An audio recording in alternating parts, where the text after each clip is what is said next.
Senadora Paloma Valencia. Senadora, buenos días.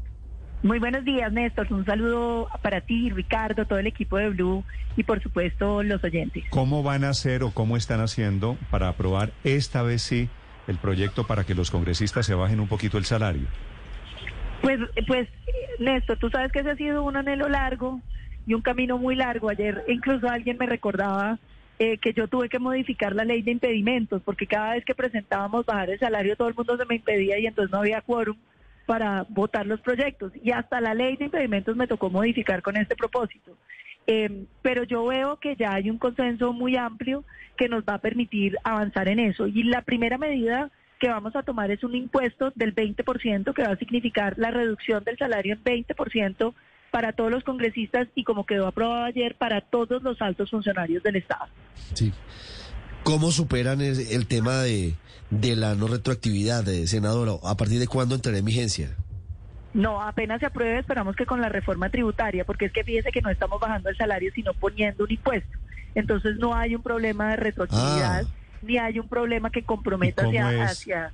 Ahí está la bolita. Claro, no es bajarse el sueldo, sino volverlo impuestos. ¿Y de qué tamaño sería ese impuesto y cómo hacen para crear impuestos solamente para congresistas, senadora?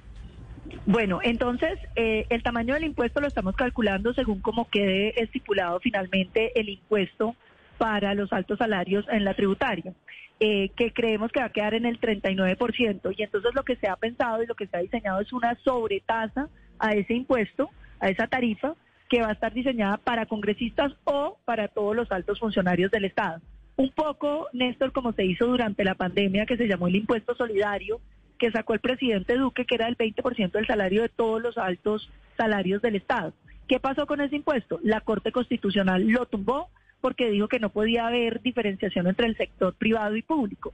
Pero lo que estamos haciendo es incluyendo una capa en la Constitución política que hable del impuesto para funcionarios públicos, que le va a impedir que la Corte lo tumbe, de manera que esto ya lo estamos blindando por todos los lados y creemos que es una vía expedita, que no tiene riesgo jurídico y que va a permitir esa señal, porque yo lo he dicho muchas veces y hay que repetirlo: bajar el salario de los congresistas no mejora la política, no cambia a los congresistas, no, pero sí da un gesto, un símbolo de que el Congreso es consciente de la necesidad de austeridad estatal, que es consciente de la necesidad de que los congresistas ganen una cifra más acorde a las realidades económicas de la gran mayoría de los colombianos. ¿En cuánto quedaría el sueldo de un congresista si se llegara a aprobar ese impuesto, senadora? Pues lo bajaríamos al 20%, hoy está como en 34 millones algo, eso significa que lo estaríamos bajando entre 7 millones de pesos, y eso significaría que vamos a quedar con un sueldo como de 27, 28 millones de pesos, que de ahí vienen las deducciones, es decir, eso significaría un 20% de reducción, que creemos que es una cifra que los congresistas actuales apoyan y que podemos hacer realidad en este periodo, ojalá en la reforma tributaria que se está discutiendo ahora, y que el próximo año ya los congresistas tengan ese impuesto. Sí, mire, usted nos dice que hay consenso en el Congreso y está perfecto, pero ¿de qué depende que esto se limite a congresistas o se amplíe a todos los altos funcionarios? Porque del sueldo de los congresistas depende el escalafón de magistrados, de procuradores de alto rango, de fiscales. Bueno, hay una cantidad de altos funcionarios del Estado que tasan su sueldo con base en el sueldo de los congresistas. No sé si a ellos les guste mucho la idea, aunque sería perfecta, pero ¿cómo van a manejar eso?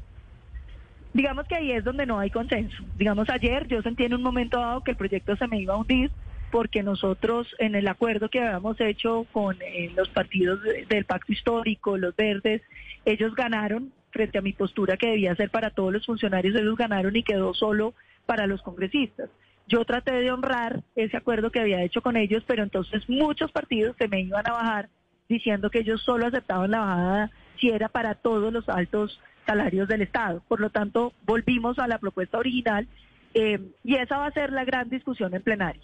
Y yo espero que podamos avanzar. Yo creo que lo de los congresistas hay que hacerlo, porque si uno logra lo de los congresistas, le va a quedar muy difícil a los magistrados, a los procuradores y a los contralores mantener ese alto salario. De manera que si arrancamos con ese, yo creo que arrancamos ese camino. Yo estoy hoy dispuesta a sacar cualquiera de los dos. Ojalá lo podamos sacar completo, pero si hay que sacar solo el de congresistas, pues solo el de congresistas. Porque yo creo que es necesario que el país vea que los políticos, que el Estado se mueve, ahorra plata y decide contribuir a una situación social difícil. Yo creo que es el momento de dar esta señal. Entonces yo estoy dispuesta a cualquiera de las dos. Yo creo que ojalá lo logremos para todos los altos funcionarios del Estado.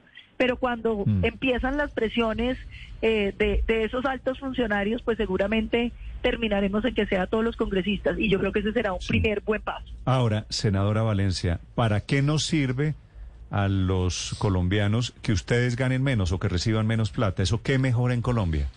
Nada, Néstor, yo lo he dicho muchas veces, eso no cambia la política, eso no mejora ¿Y entonces? el Congreso, pero da un buen mensaje. Yo creo que hay símbolos, Néstor, símbolos. ¿Y cuál es el buen mensaje? ¿Yo qué buen mensaje recibo que usted gane menos plata? Que usted no es que gane menos plata, sino que pague más impuestos. Pues que le queda más plata al fisco, que podemos utilizarla en cosas de política social que hoy nos hacen falta, que podemos cubrir más adultos mayores que están en la pobreza, que podemos cubrir mejores condiciones para muchas cosas. Yo creo que la plata del Estado siempre está mejor en las obras públicas que en los salarios. Yo por eso soy enemiga de las grandes burocracias y eso lo hace a uno un poco enemigo de los altos salarios, porque la plata está mejor en los bienes públicos, en lo que le sirve a todos los colombianos. Pero es como si estuviera hablando con el presidente Petro. ¿Por qué, Néstor? Pues porque me está diciendo usted que lo malo es que la gente gane bien. No, no es malo. No es malo que la gente gane bien. A mí me parece muy bien y yo, por ejemplo, me he opuesto, que es la propuesta del pacto histórico, que es que el impuesto tiene que ir también para el sector privado. Yo creo que no, son situaciones distintas. La plata del Estado, uno tiene que ser tacaño con la plata del Estado, Néstor, porque es que este es un país que necesita inversión social, que necesita más vías terciarias. Entonces cualquier peso que usted ahorre en cualquier sitio nos sirve para cosas que son importantes para muchísimos colombianos. En el sector privado que la gente gane lo que quiera, que se ganen mucha plata. A mí me gusta que la gente gane bien, pero en el Estado yo soy tacaña con esa plata, Néstor. Yo quiero esa plata en los bienes públicos y me parece que esas señales son importantes. Son señales de austeridad que la gente quiere ver. La gente quiere ver que el Estado no se está gastando la plata entre los poderosos, sino que la está invirtiendo entre los colombianos que lo necesitan. Y yo por eso, digamos que la palabra austeridad del gasto público, que ha sido tan propia de los principios de nuestro partido, pues muchos dicen, buena la austeridad, pero tampoco tanto. Y yo creo que en el Estado uno tiene que ser austero para que la plata le quede para servirle a los colombianos. Y esa es la apuesta que nosotros tenemos. Sobre otra palabra que usted usó, burocracia, quiero preguntarle puntualmente qué pasa con las UTL, las unidades de trabajo legislativo de los congresistas. No, las UTL no las estamos tocando y yo en eso creo que yo no acompaño esa idea de creer que uno necesita quitarle las UTL. Yo tengo un equipo de 10 personas que trabaja conmigo, que todos los días está en el Congreso y que me ayuda a hacer oposición. Que usted se imagina el volumen de proyectos que hay radicados, la cantidad de ponencias que tenemos que hacer, los comentarios, las investigaciones, los debates de control político. Yo creo que los congresistas que queremos hacer un ejercicio serio, sí necesitamos un equipo que nos ayude.